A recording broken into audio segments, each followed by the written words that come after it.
पहलगाम के आतंकी हमले के बाद और ऑपरेशन सिंदूर के बाद अपने 22 मिनट के वक्तव्य में प्रधानमंत्री ने सेना की तारीफ करी और बिल्कुल करनी भी चाहिए। हिंदुस्तान की सेना के शौर्य और पराक्रम पर हम सबको गर्व है और हमारी जो सेनाएं हैं, हमारे जो जाबाज हैं, वो सरहदों को, हमारी भूभागीय अखंडता को और हम सबको सुरक्षित रखते हैं और सेना की जितनी तारीफ की जाए वो कम है।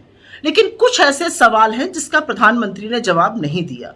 पहली बात, प्रधानमंत्री के बोलने से कुछ ही देर पहले डोनाल्ड ट्रंप ने एक स्टेटमेंट देकर कहा कि उन्होंने व्यापार की धमकी देकर यह सीज फायर कराया है। तो सवाल प्रधानमंत्री से यह कि आपने इस पर कुछ क्यों नहीं बोला? क्या वाकई हमारे ऊपर व्यापार की धमकी देकर यह सीज फायर कराया गया है? पहली बात। दूसरी बात, अमेरिका से वक्तव्य आया कि कश्मीर में वो मध्यस्थता के लिए तैयार है। हमने कश्मीर में किसी भी थर्ड पार्टी इंटरफेरेंस को कभी भी अलाउ नहीं किया है, कभी भी उसकी अनुमति नहीं दी है। क्या अब हम अमेरिका का मध्यस्थता स्वीकार कर रहे हैं? और अगर नहीं कर रहे तो प्रधानमंत्री ने अपने वक्तव्य में, अपने संबोधन में इसको नकारा क्यों नहीं? तीसरी बात, अमेरिका ने कहा कि पाकिस्तान और हिंदुस्तान के प्रधानमंत्री एक न्यूट्रल जगह पर मिलेंगे।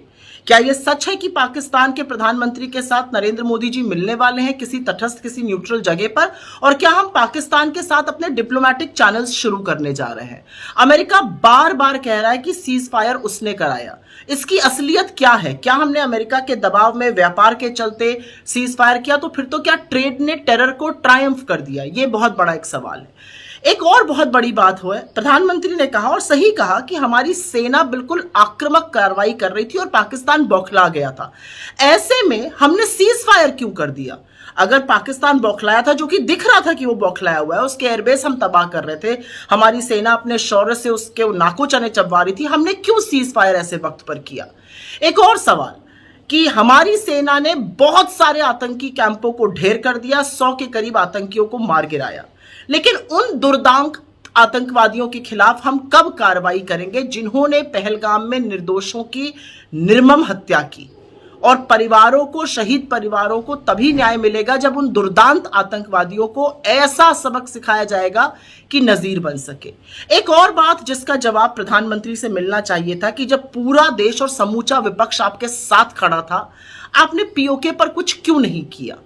बहुत सारे लोग एक और सवाल पूछ रहे हैं कि बीएसएफ के जो हमारे जवान पूनम साहू पाकिस्तान की गिरफ्त में हैं, उनको वापस लाने के लिए हम क्या कर रहे हैं? उनको कब वापस लाया जाएगा? और अंतिम सवाल जो पूरा देश पूछ रहा है कि पहलगाम में सुरक्षा में चूक हुई है तो सरकार ही मान रही है, इंटेलिजेंस फेलियर हुआ, इसके लिए जिम्मेदार कौन है? क्या इसके लिए नरेंद्र मोदी जी जिम्मेदार हैं या गृह मंत्री अमित शाह जी जिम्मेदार हैं?